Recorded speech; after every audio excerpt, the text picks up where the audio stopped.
कोई भी हमारे सामने आए, हमें खोजना नहीं है। हर जगह अपने प्रभु की भावना करने में आप क्या क्या क्या चला जाता है, वही भजन हो जाएगा। जो ये हम लोगों को परेशानी होती है कि मेरा मन नहीं लगता, भागा भागा घूमता है, छोड़ दो, जाओ भागो। तुम जहां भाग के जाओगे तुमसे पहले हमारे भगवान वहां विराजमान है, जाओ। कोई स्त्री रूप, कोई पुरुष रूप, कोई पशु पक्षी जड़ चैतन्य, कोई तो पकड़ेगा ये। और जिसको पकड़ेगा हम फट उसमें भावना करें, मेरे राधा वल्लभ लाल इस रूप में भी है। पक्का समझिए ये महाभजन है। बस इसमें हर समय अंतर्मुख वृत्ति होगी तभी पकड़ पाओगे, नहीं तो समय का प्रवाह माया ऐसे ही व्यर्थ नष्ट कराती रहती है। अविधि पूर्वकम उसकी हर सेवा हो जाती है जिसमें भगवत भावना नहीं होती। बात समझ लीजिए, भगवत भावना से युक्त होकर के हर कार्य महाभजन है। बड़े महापुरुषों को देखा गया है। परमहंस श्री स्वामी राम मंगलदास जी अयोध्या गोकुल भवन बड़े सिद्ध महापुरुष थे।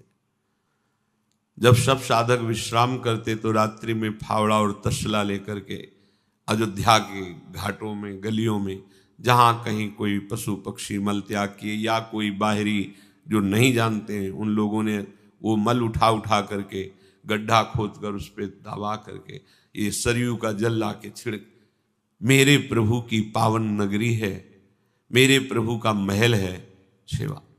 अब दिन में इतने शिष्य जन थे कि सेवा करने नहीं दे, रात्रि में उठ करके सेवा करते।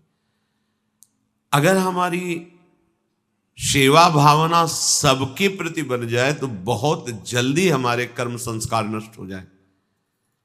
हमें खोजना नहीं किसी को, जो सामने वस्तु व्यक्ति आ जाए मन में या दृष्टि में सामने, हमें उसमें भगवत भावना करना है।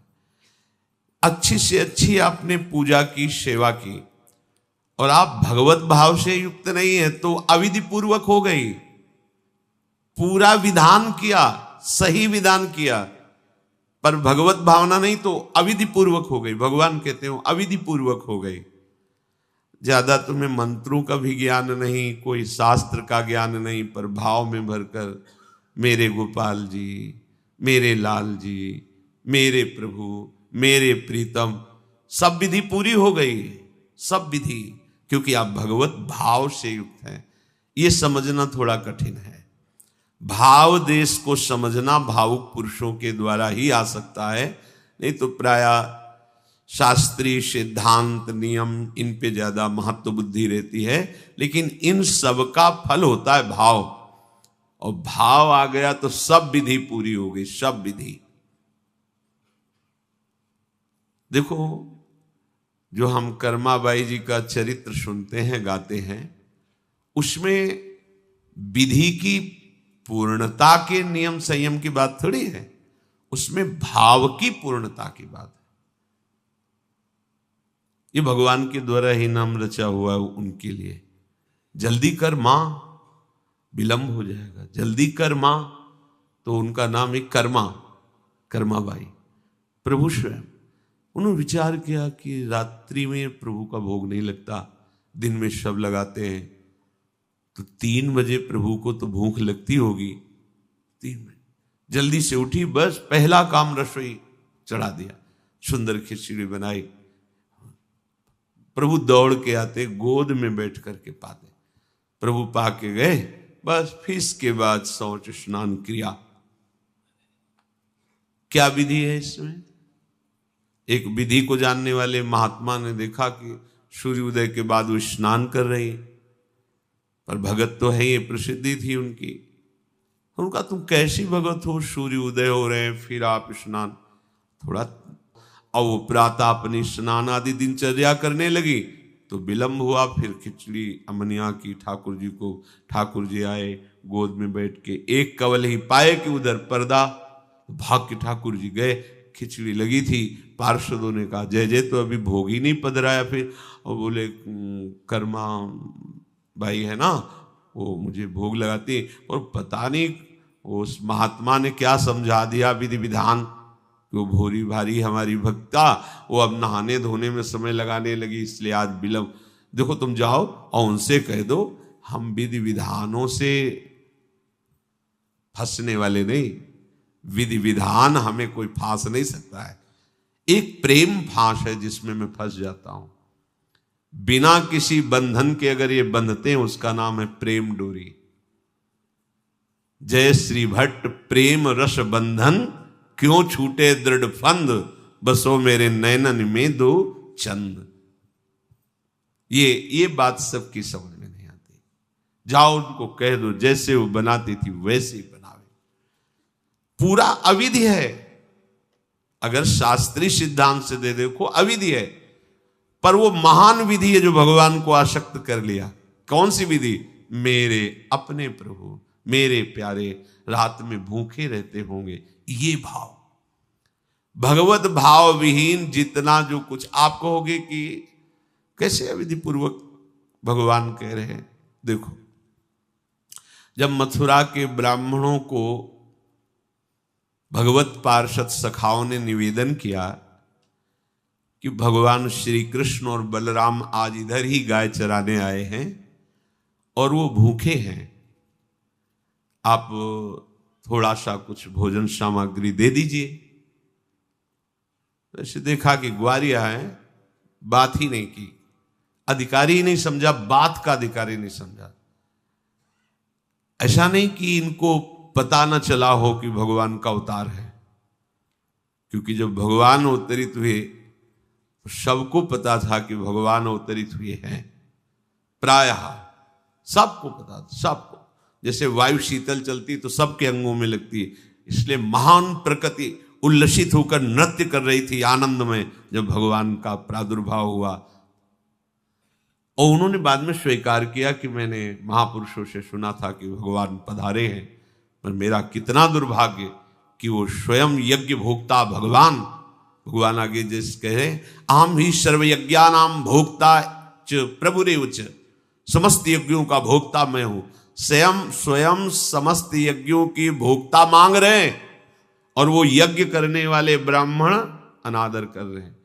हुई ना विधि। और उन्होंने स्वीकार किया है कि मुझे चारों वेदों का ज्ञान है, गायत्री का अनुष्ठान, त्रिकाल संध्या, जितना भी शास्त्रीय सिद्धांत सब पालन करता हूं, पर सबके लिए उन्होंने एक शब्द प्रयोग किया, धिक्कार है मेरे ज्ञान को, धिक्कार है मेरी पवित्रता को, धिक्कार है। स्वयं यज्ञ भोक्ता भगवान मांगे और हमने बात भी नहीं की। पर अहो भाग्य हमारे कि हमारी पत्नियां ऐसी निकली जो हमारी बात बन गई, भगवत साक्षात्कार करने वाली। वहां कौन सी विधान का पालन कर रही? एक ही विधान, केवल अपने श्याम सुंदर मेरे प्रभु की चर्चा सुनकर प्रभु में आसक्ति हुई, आसक्ति ने प्रभु का साक्षात्कार करा दिया। भगवत भावना विहीन बड़े से बड़ा कार्य प्रभु को बिल्कुल पसंद नहीं। दुर्योधन ने दुशासन के महल में ऐसी भोग सामग्रियों का रचना करवाया था कि देवराज इंद्र भी ललचा जाए, और मूल उद्देश्य था कि श्री कृष्ण को रिझा लेंगे, अपने पक्ष में कर लेंगे। प्रभु ने उनसे वार्ता जब संधि की तो उन्होंने कहा कि बिना युद्ध के 5 गांव की बात क्या, सुई के अग्रभाग भी नहीं दे सकता, सुई के अग्रभाग भर भी जमीन नहीं दे सकता। 5 गांव की भगवान ने कहा था ऐसा करो, तुम हस्तिनापुर के चक्रवर्ती सम्राट पर बैठे रहो, 5 गांव दे दो पांडवों को, वो मेरे भक्त हैं, मेरा आदेश पालन कर। उनका सूजी अग्रे न केशवा, सुई की नोक भरेंगे। भगवान चलने लगे तो कहा आओ प्रसाद पा लीजिए, भोग पा लीजिए, आइए महल में। तो उनका पाया वहां जाता है। यदि पवाने वाले में प्रीति हो या पाने वाले को मिलता ना हो, बहुत भूखा हो, मेरे को भूख नहीं है, तेरे में प्रीति नहीं है, चल दिए भगवान उधर गए भी नहीं, और गए कहा भगवत भाव भावित विदुर जी के घर, वहां मांग करके छिलके पाए। देखो छिलके पवाना विधि विधि है, अविधि है। अभी सेवा अपराध में सुन रहे थे ना। हाँ, अच्छा से अच्छा पदार्थ प्रभु को पवाना, और वो अच्छा पदार्थ तो फेंक रही है और छिलका पवा रहे। अविधि है, पूरी अविधि है, लेकिन यही सही विधि है, क्योंकि वो है ही नहीं भाव में। भाव में इतनी ऊंचाई पर डूबी, उन्हें कोई, जैसी विदुरानी जी वैसे ही लालजू महाराज पा रहे, उनको भी शुद्ध नहीं हो, कह रहे वाह बहुत सुंदर, बहुत स्वादिष्ट। वो भाव पवा रही तो वो भी भाव का स्वाद ले रहे। अपने उपास्य देव में प्रियता हो जाना ये सारी विधि है। इसीलिए अपने वृंदावन उपासी जन जो है, वृंदावन रसोपास्य, यहां मंत्रों के आदेश से सेवा पदार्थ समर्पित नहीं किया जाता।